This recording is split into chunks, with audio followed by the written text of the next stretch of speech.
Hello, today I'm doing a Jax X Ballerina female listener. Hope you enjoy.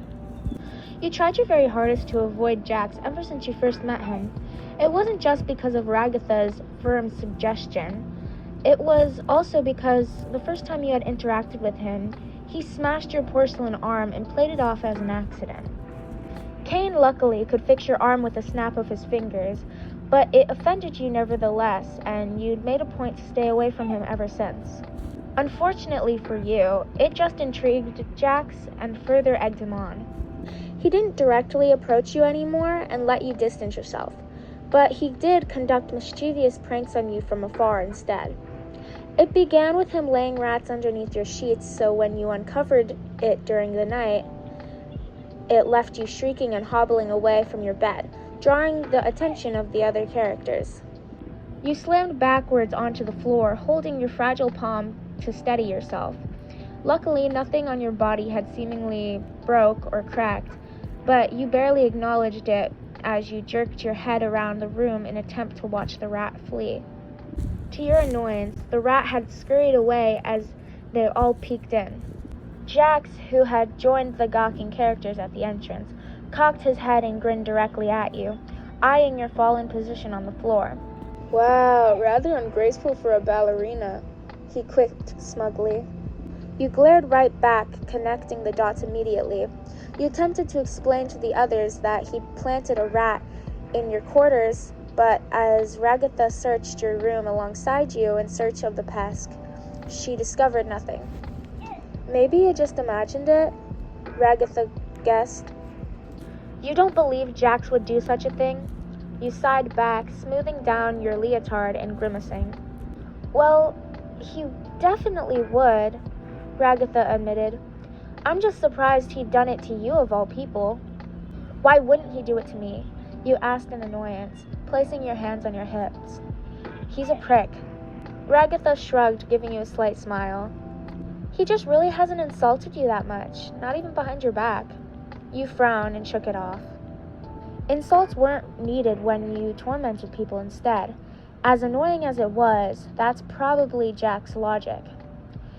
All you could really do now was prepare yourself for the second prank. But this one was different. You strolled through the circus, eyeing the combustion and flurries of colors with wary eyes. It was always overly colorful, but these walks tended to help you clear your head and escape from Cain's wretched adventures, so you took them anyways. But of course, all things must come to an end, and you reached the edge of the tent pretty quickly. You were preparing to swing back around again, and suddenly voices rang out distantly from behind the green block. You frowned. Who else could possibly be these deep into the tent as you are? Somebody has to tell Cain to stop using gloinks, Ragatha grumbled. Doubt he will. He loves them, Zubul deadpanned.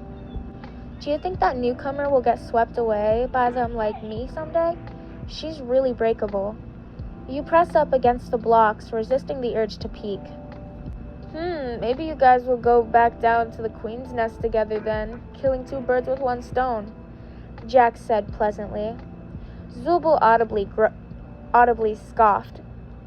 Whatever, you'd probably come down and save her anyways. Your stupid little soft side for her is so obvious. Jack's snarky protests were drowned out by Ragatha's giggles, and eventually their footsteps echoed away till their voices completely faded out. You tried not to feel too special, but it was a little difficult to drop the possibility of Jax even caring slightly for you, and as you walked back to your quarters, narrowly avoiding the gloinks, you could barely suppress the urge to beam or smirk triumphantly. As you nudged your quarters door open suddenly, you heard a metal clank from above you and glanced up to see a can of yellow paint tipping straight over you.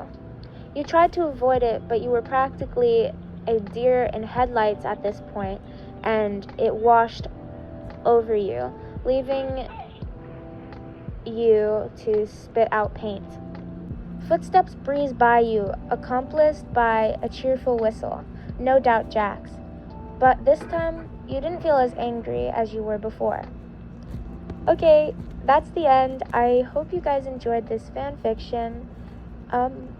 See you guys next time. Bye.